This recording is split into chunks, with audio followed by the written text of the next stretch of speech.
It's official, ladies and gentlemen. Elon Musk is starting a third party in the United States of America. He just announced it on Twitter or X. Some people like to call it. I like to call it Twitter. Some people call it X. That is what it is. But we're going to be looking at his comments today, all of his official comments here on Twitter.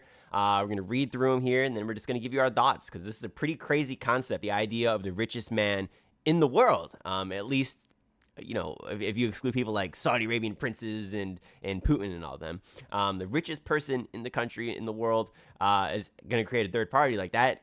You know, they can pretty much elect whoever they want into office here just by throwing money at the problem. So with that said, let's look at his official comments and give you our thoughts. So he starts out yesterday. He tweets out a poll at around 9 a.m. on July 4th.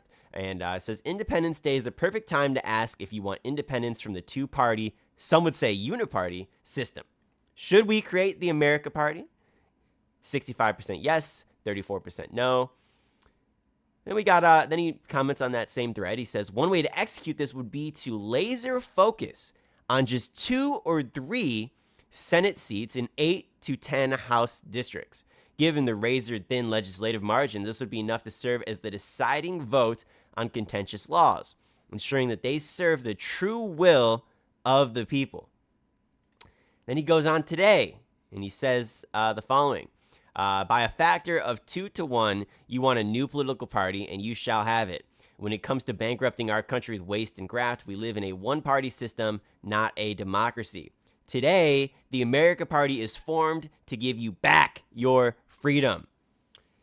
And then he just has one more tweet there on this thread here. I'm going to butcher some of these words, even though I got a degree in history, but I can't even pronounce some of these words. It says, the way we're going to crack the uniparty system is by using a variant of how Epaminondas shattered the myth of Spartan invincibility at Lustra, extremely concentrated force at a precise location on the battlefield. All right, so geez. So let's break this down here. The first thing that we should note here, I think this is the most important comment of them all. He says the way to execute this, which is what he's thinking in his head here, so it would be to laser focus on 2 or 3 Senate seats in 8 to 10 House districts, right? And given how close the parties are, again, we talked about this in a previous video where I comment on will he create a third party or not. We actually looked at Polymarket with regards to the betting going on for starting this third party, and the odds that people are placing on this. And one of the things that we talked about was a thing called Duverger's Law, which is basically in a winners-take-all system, right? So, for example, there could be 100 million people in a country, and 49,999,999 people want, I don't know, let's say Kamala Harris, and then 50 million and one persons want Donald Trump, right? So, you know, basically, you can have just, even one more person or 2 more people, then all of those other people are not represented. Right? Think about how crazy that is, right? So 50 million people basically are not represented, but only other 50 million are, right? And so what happens is the parties, they come closer and closer and closer together, right? And eventually you have 2 parties which take up all of the market share.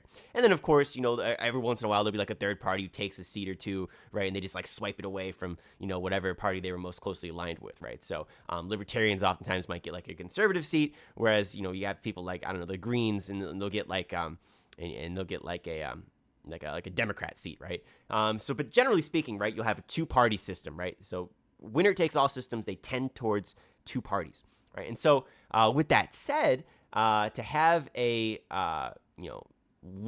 brand new party come in, and we're talking about razor-thin legislative margins here, he's saying that's like, all right, well, I only need to get a couple seats, and that will always be the deciding vote, and that's true, right? So what this means is if he's rich enough, and he can just essentially buy his way into office for just a few seats, right? And obviously they're going to vet out the demographics of the location very, very well probably before they do this. You just throw $5 billion at the problem. You've just bought Congress.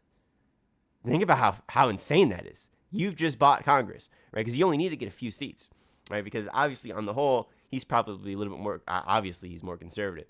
And so he just needs to take a couple seats away from the Republicans there.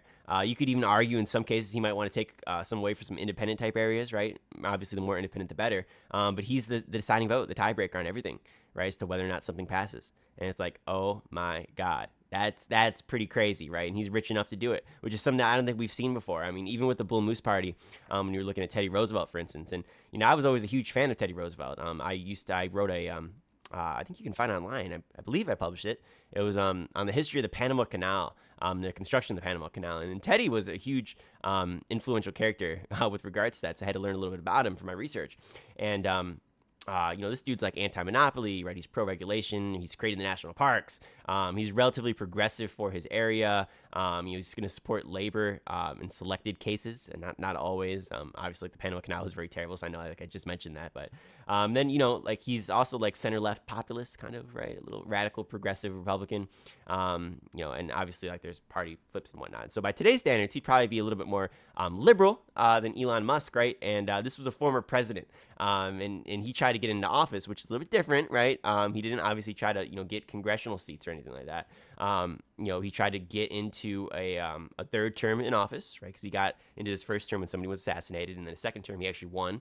He tries to get in after he didn't like his successor, right? And so from then he skips a term, tries to go on for a third, and loses. And he only got like a quarter of the votes. And you think, damn, like only a quarter of the votes as a former president, like that's pretty crazy, right?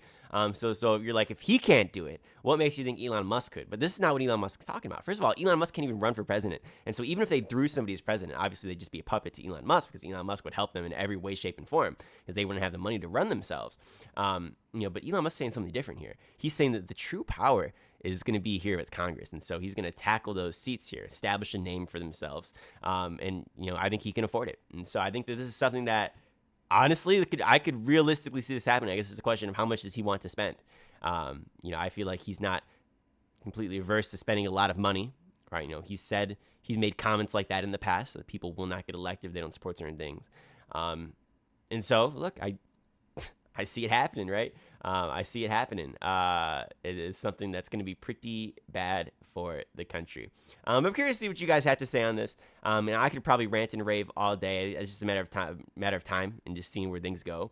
But wow, that falling out really hit hard between Elon and the Republicans, and I just find it's so hypocritical. It's like you don't actually even know what the guy's thinking, because like the way he flipped on Trump and like with like the Epstein comments and everything was like, oh my god, that was crazy. I could not believe that. It's like, so what you're saying is you knew the whole time, and like this is what you truly believe, but you still supported him anyways. Geez, that's pretty rough. And so if the allegations you're making are true, it's pretty crazy and looks pretty bad on you. Hey, that rhymed to a poet, and I didn't know it. But ladies and gentlemen, thank you so much for 135 subscribers. Try to get us to 150 subscribers. That's going to be our brand new goal here. Hit that subscribe button. Helps out the algorithm. Thank you for listening to my comments and looking at these primary sources. And make up your own minds on things, do your own research, yada, yada, yada. And we'll see you next time.